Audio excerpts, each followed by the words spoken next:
Graça e paz, bem-vindos ao canal Ensino e Palestra. Meu nome é Alex Paulo e o objetivo deste canal é promover o estudo sistemático da Palavra de Deus. Então, chegamos ao nosso terceiro trimestre de 2020. Como eu havia prometido para você que acompanha o nosso canal, nós vamos fazer hoje uma preview do nosso trimestre. Não vai ser uma análise do trimestre, ok? Não vai ser uma análise profunda do trimestre. Você sabe que toda quarta-feira nós temos vídeos novos no canal, na verdade um vídeo a cada quarta-feira, onde nós fizemos o comentário da lição da semana, a lição da nossa revista, a nossas lições bíblicas, editada pela Casa Publicadora das Assembleias de Deus. Então, toda quarta-feira você é convidado para entrar no nosso canal e assistir o nosso vídeo. E, se você achar melhor, eu acho que é bem melhor, bem mais prático, você ativar o sininho, deixar ele ativado aí, para que assim que tivermos novos vídeos, daqui a pouco nós vamos também colocar vídeos não somente das nossas lições bíblicas, do comentário da revista, mas também alguns outros vídeos devocionais. Então, se você quiser receber esses vídeos em primeira mão, deixe o sininho ativado, vai ser uma bênção. Eu quero convidar você também para se inscrever no nosso canal, faça parte da nossa comunidade, venha fazer parte conosco da comunidade do Ensino e Palestra. Por favor, deixe seu comentário também, ele é muito importante, o seu comentário, diga o que você achou. Também dê um like, já deu um like, já deu um gostei ali no vídeo, isso também nos ajuda bastante, tá ok? O vídeo de hoje nós vamos fazer praticamente sem edição, vai ser um vídeo muito curto, tá? A ideia é fazer apenas um preview, apenas mostrar a nossa revista nova que está aqui, aliás está muito bonita a nossa nova revista, e ela vai versar sobre o tema Os Princípios Divinos em Tempos de Crise, a reconstrução de Jerusalém e o avivamento espiritual como exemplos para os nossos dias. A CPAD, ela publica a cada 3 meses um material inédito, porém, devido a esta pandemia, na verdade a CPAD nem publicaria o material no terceiro trimestre. Antes, deixa eu abrir um parênteses aqui. Não sei se você pode, de repente, estar ouvindo esse barulhinho gostoso aí, é o barulho da chuva. Nós aqui no sul estávamos há muito tempo sem chuva, estávamos já com problemas de abastecimento em algumas cidades gaúchas e também passando por uma grande estiagem. E agora, graças a Deus, está chegando uma chuvinha bem gostosa aí, esse barulhinho da chuva aí dá um tema, dá uma trilha sonora toda especial ao nosso vídeo. Louvamos a Deus por esse ouro que cai dos céus, mandado pelo nosso Deus.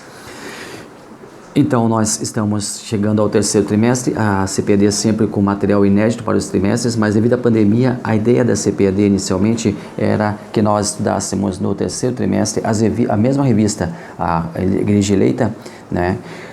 No terceiro trimestre também, repetir o segundo trimestre, repetir o material do segundo trimestre para o terceiro trimestre. Porém, houve alguns pedidos, aliás, diversos e inúmeros pedidos da CPAD para que fosse publicada uma revista. Então a CPAD, ela fez o seguinte, ela fez um meio termo, ela republicou a revista Os Princípios Divinos em Tempos de Crise, essa revista foi publicada em 90, na década de 90, e hoje está sendo reeditada pela CPAD. Interessante é que classes jovens e adultos, antigamente a CPAD tinha as classes jovens e adulto juntas, não é? Eram classes juntas, eram classes unificadas. Depois de algum tempo, as classes elas ficaram separadas. A classe jovens com uma revista, um material todo seu, e também as classes adulto também com material para o seu próprio desenvolvimento. Então, na década de 90 era assim, classes jovens e adultos, e por isso a revista desse trimestre ela contempla essas duas classes. Os jovens e os adultos são contemplados na mesma revista. O comentarista é o pastor Eurico Bernstein. Vou ter que me acostumar com a pronúncia desse nome. Ele já dorme no Senhor, já descansa no Senhor, esse pastor. Ele escreveu vários comentários para a CPAD, cerca de 35 comentários ele escreveu para a Casa Publicadora das Assembleias de Deus. Foi o maior comentarista em número de obras da CPAD. E ele também, na década de 90, fez essa belíssima revista, e nós vamos agora dar um preview aqui para você do material que nós estamos em mãos. Lembrando que nós teremos nesse trimestre vamos falar sobre alguns personagens bíblicos, é um trimestre histórico, vai falar sobre a reconstrução de Jerusalém, vai falar também sobre o avivamento, isso é muito importante para os dias de hoje, o avivamento para a igreja, o avivamento para o povo de Deus. O que é o avivamento, o que produz o avivamento, isso tudo vai ser tratado nesse trimestre. Nós vamos estudar então sobre Daniel, Esdras, Neemias, Ciro, Zorobabel, Ageu, Zacarias. Todas as personagens vão entrar nesse trimestre e serão estudados com muita minúcia. Nós, então, não vamos passar as lições com uma riqueza de detalhes, né? O ideal, o vídeo é muito curto e a ideia é essa realmente, que o vídeo seja curto, é só um preview. E nós vamos apenas mostrar para você algumas lições que nós vamos estudar. As 3 lições que nós vamos estudar. Vamos começar então com a lição número 1. Daniel ora por um despertamento. Lembrando que Daniel ele foi levado aos 15 anos para a Babilônia, né? Judá foi tomada pelos caldeus e o povo foi levado para a Babilônia. Apenas ficaram lá em Judá os velhos, aqueles que os caldeus entendiam que não tinham força de trabalho ou não sobreviveriam à viagem, porque era uma viagem longa, extenuante, era uma viagem feita a pé. Amanhã nós vamos gravar o primeiro vídeo, vamos falar um pouco mais sobre isso também, tá? Então, Zacarias, não é? Ageu, Daniel, todos eles vão entrar no decorrer do trimestre nos nossos comentários, nesses eventos que vão suceder, não é? Esses 3 meses que nós estaremos estudando com você. Lá em Jerusalém também fica Jeremias. Jeremias não quis, embora fosse convidado de honra do rei para estar lá na Babilônia, ele não seria escravo, ele seria como um convidado, e ele não quis, ele resolveu ficar ali em Judá, resolveu ficar naquela terra arrasada, e ali ele faz o livro de Lamentações. Bom, Daniel estava orando por um despertamento, era costume de Daniel, como todos nós sabemos, orar 3 vezes ao dia. E Daniel sabia da profecia de Zacarias, que disse que o povo ficaria 70 anos no cativeiro. Só que o tempo já estava terminando e Daniel não estava vendo nenhuma ação de Deus, nada sobrenatural para que o povo fosse tirado ali do cativeiro. Então ele ora a Deus, né, pedindo uma revelação, e aí nós temos depois as 70 semanas de Daniel, que vai linkar o livro de Daniel com o livro de Apocalipse. Um link muito importante. Quem estuda Apocalipse tem que obrigatoriamente também estudar o livro de Daniel e vice-versa. Daniel também estava vendo a apostasia do povo, que já estava acostumado com o cativeiro, já estava familiarizado com o cativeiro e não pensava em voltar. Muitos, na grande maioria, não pensava em voltar para a sua terra, mas Daniel via a necessidade do povo voltar para a terra. Vamos analisar isso aí na lição número 1. Lição número 2, despertamento espiritual, um milagre. Como acontece o despertamento espiritual? Qual a necessidade do despertamento espiritual? Qual a necessidade de um avivamento espiritual? Será que o nosso povo hoje em dia está apostatado? Será que essa pandemia que nós estamos vivenciando, mundo afora, está fazendo com que a igreja seja de uma maneira ou outra despertada? Vamos analisar na lição número 2. Lição número 3, o despertamento renova o altar. O povo volta então paulatinamente para a sua terra, e ali tem que ser reconstruído o altar, porque o altar ele era um simbolismo todo especial.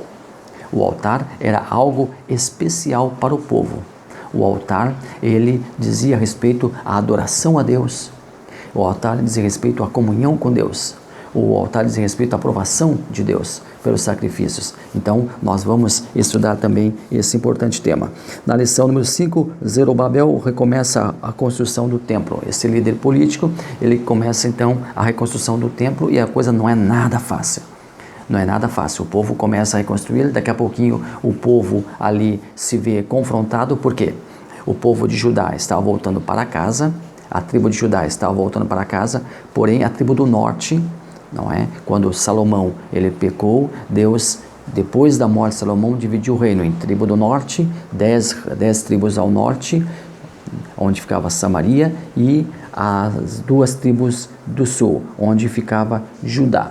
Então, em 722 a.C., a tribo do norte ela é invadida pelos assírios, e os assírios tinham a seguinte política: eles mesclavam o povo, Eles pegavam o povo de um lugar, colocavam em outro, colocavam aquele povo naquele outro lugar, misturavam os povos para que não houvesse uma identidade, para que o povo perdesse a sua identidade.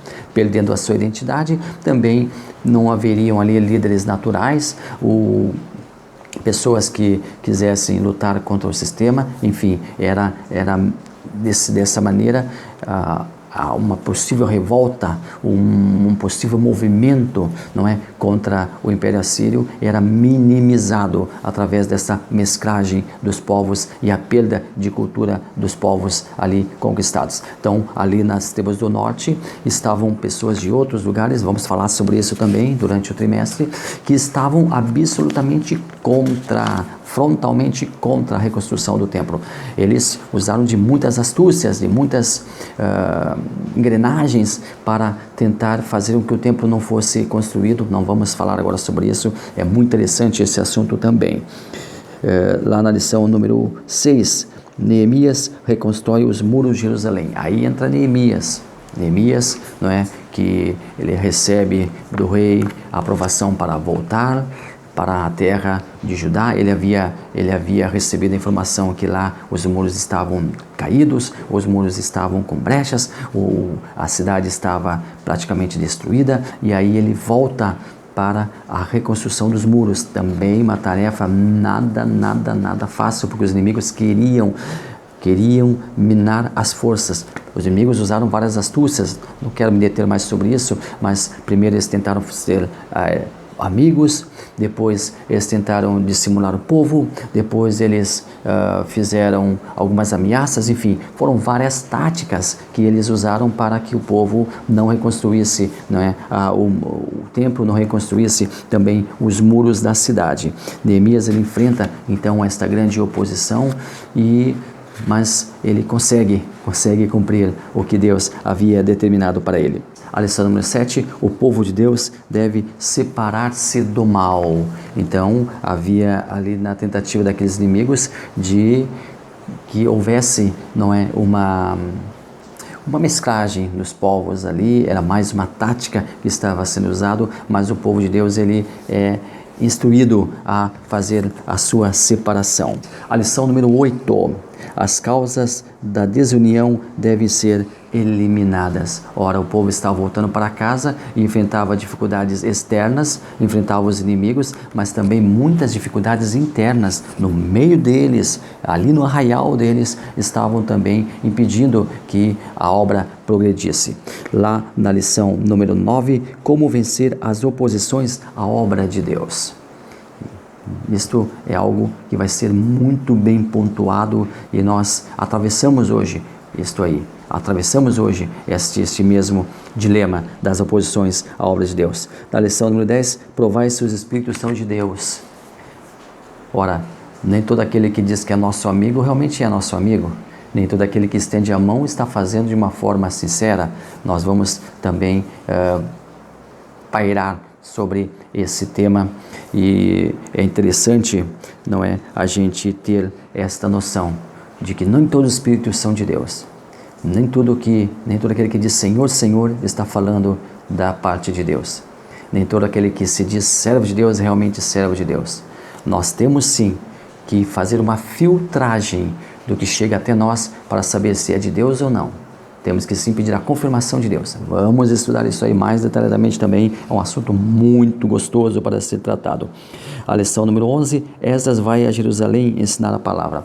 O escriba Esdras está chegando e ele vai ensinar o povo, porque o povo estava, na verdade, sem identidade.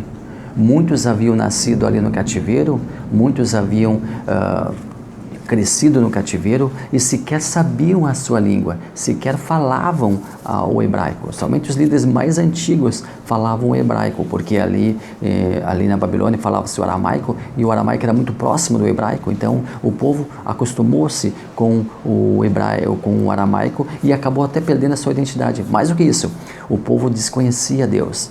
Mais do que isso, o povo desconhecia a vontade de Deus para si. Mais do que isso, o povo está fazendo aquilo que era errado diante de Deus, porque não sabia o que era certo. Então Esdras, ele vai educar, ele vai ser um pedagogo ali para ensinar o povo sobre o que Deus quer, o que Deus espera para o seu povo, o que Deus espera que o seu povo faça na nova terra. E o povo vai ser convertido.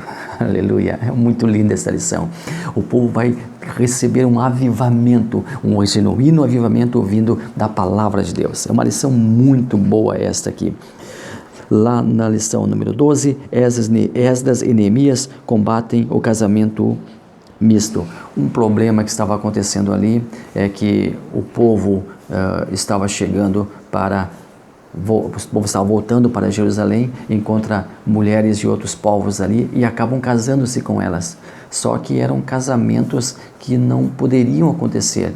Haveria uma miscigenação das raças, haveria algo que iria causar um grande problema futuro. Então o povo ele é conscientizado da necessidade de desfazer aqueles casamentos. Ora, os casamentos foram desfeitos.